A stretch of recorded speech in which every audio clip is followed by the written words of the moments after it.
One of the better scenes for this week's episode of Attack on Titan had to be our boy Horseface struggling with his own humanity, figuring out if the two individuals in question were trustworthy or not. I know many might overlook this scene, might not think too much about it, but there's a lot of layers to it, stuff that can really just make you think. Because if Hitch and Mr. Bullcut did not have good intentions, you know, Gene could have easily have died in that moment. He could have been just done. And this is Attack on Titan at the end of the day. As we know, they all could have died. Anyone could have died at any moment throughout this episode, which makes the tension there always present. You're like, who's gonna die next? And so when you see how the man messed up and they managed to get the knife from him, and then you see Hitch come in and just hit him in the side of the face, you're like, is he about to die because of being very naive, not wanting to hurt anyone, and not going as far as what Ackermann did in the previous episode? But thankfully, those two weren't necessarily bad people,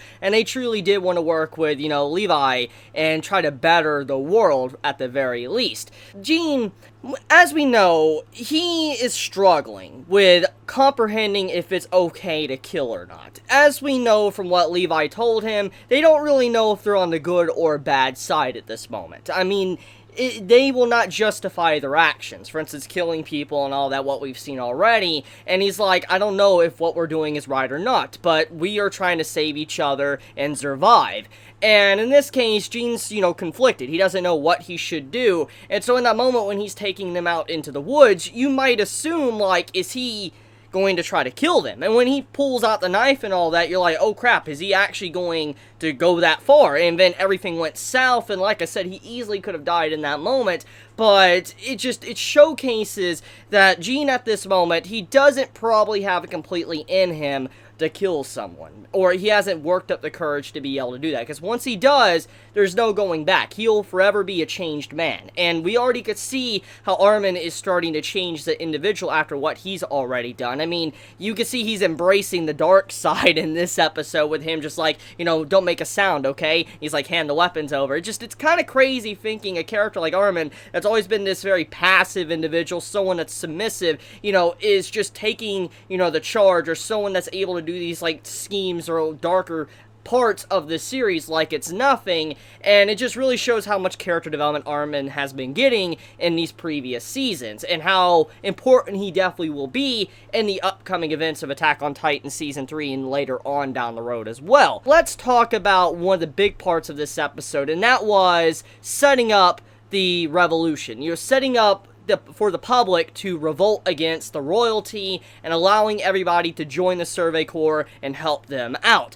We see the kid of the boss that died of the Reeves Company. He's just, being interrogated. He's about to die, get shot by, the military police. And he's like, could you, at the very least, let me know? Before I die and all that, could you let me know why? Why did my dad have to die? Why am I having to die? What's so important and all that? And the military police spilled the beans, and obviously it was a big setup, and everybody, all the civilians, they got to hear the truth out of the mouths of the military police, and they realized how corrupt the government really is. And in that moment, it caused it to where they're starting to become, a revolt, a revolution, to where, the civilians are gonna rise up against the government, the people in charge, which, as we know, this is where, a civil war could potentially happen between, different factions of a country, and it's definitely not going to be good for the royal family if this continues to, gain steam and grow. We also see two individuals in the crowd amongst everything going on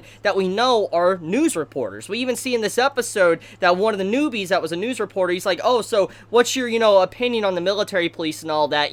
Like, the military police are involved, getting all the information, searching for everything, or, the new gear and all that the military police have that could potentially only be used on humans, not Titans. I mean, that entire event shows that these news reporters, one of them, they want to tell the truth, or the new kid, and the other one, he's kind of like falling in line. He's just, treading a fine line, and he doesn't want to get into too much trouble because he knows how the military police or how the world works in the first place, and if he starts saying the wrong things, obviously, that's going to be his head on a pike. So he's got to relatively keep, a nice, cool, newspaper that doesn't, tell a lot of information or make the government look bad in any way. So it shows that, once again, the royalty of, the walls and all that, they manage to keep everything hush-hush. They control the media, they control everything, they're able to do whatever they want, and nobody can necessarily stop them. So, I mean, even in this episode with Hitch and all that, Hitch and, Bullcut, they had no idea what really happened to Annie at all. They had no idea that she was actually the root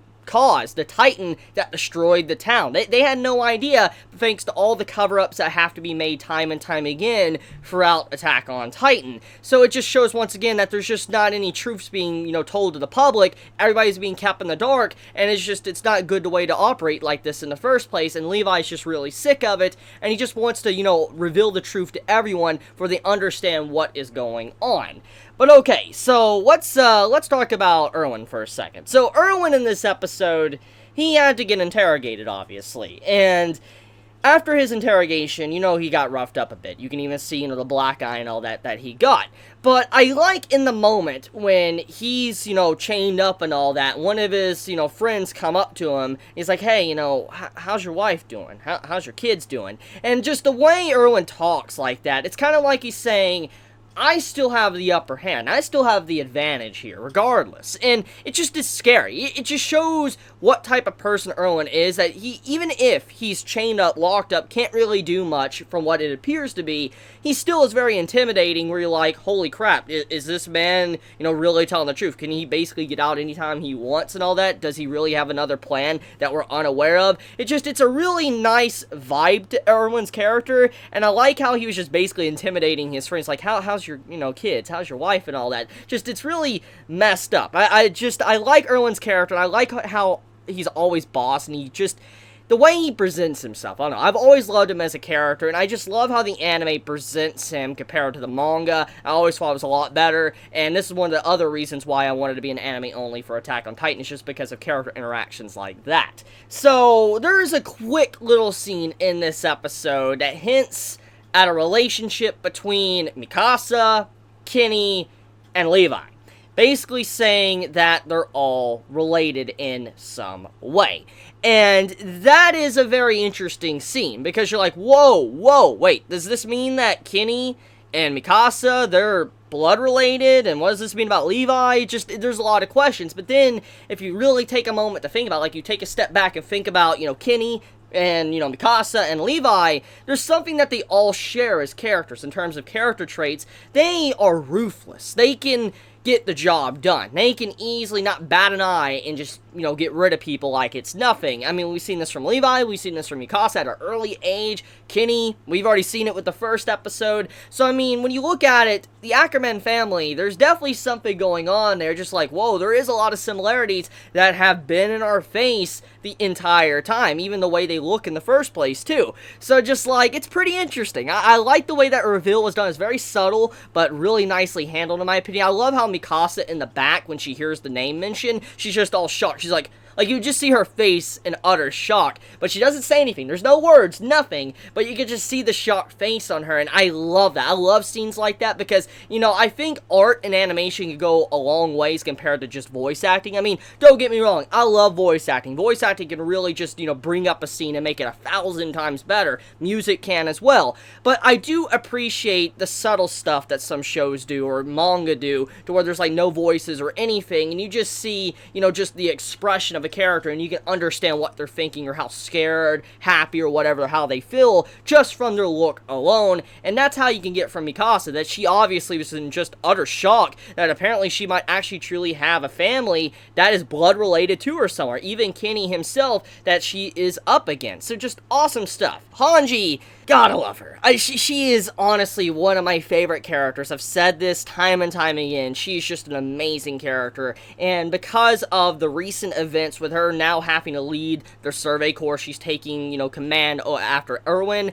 and then on top of that, the way she is getting things done. Levi, he's doing more of the groundwork, he's doing stuff on the side of getting, Historia and Eren back, while Hanji, she's going around just, starting things to get, like, a civil war going on, but but also have it to where the public knows about what's really going on. And I just love how Hanji's been just playing that politician game. Like, she's being like a politician, just going around, you know, letting everybody know what to do or what side they're really on. Do they want to help out their family and, you know, peace for the people within the wall, or do they just want to fatten up the people in charge that are on top, you know, the 1% behind, you know, the walls and all that. So I just like how Hanji's character has been depicted in this part of the series. So the last thing to get into before I end this video, let's get into the art and animation for a second. So, anyone else notice that the art, or at least the animation for the action scenes, are really above average, like above what we're normally used to? Now, don't get me wrong, Attack on Titan looks amazing usually. I mean, you go back to Season 1, Season 2, art animation usually looks very impressive. I mean, there was obviously some reused scenes and some still frames here and there throughout, you know, Attack on Titan Season 1 and Season 2, but overall, when it, you know, it gets serious and there's some action going on, usually the art and animation just looks quality. And this season, being just all about politics and stuff, I have to say, when it does come to a little short burst of action, like the scene with Hanji in this episode when she just punches someone in the face, the way the action is done or depicted with the art and animation is just insane. Like, it's definitely above the average quality I'm used to when it comes to Attack on Titan, and I'm just very impressed. Hopefully they can keep up this quality throughout the rest of this arc. But that's pretty much about it, so let me know your thoughts in the comments below. If you enjoy my content, you know, please subscribe. If you like this video, please leave a like. And if you want to get notified for whenever I upload a video, please click the bell icon down below, because for some reason, even if you click the subscribe button, you don't always get notified. So if you want to get notified for whenever I upload a video, please click the bell icon down below. And with that, be safe. Chibi out.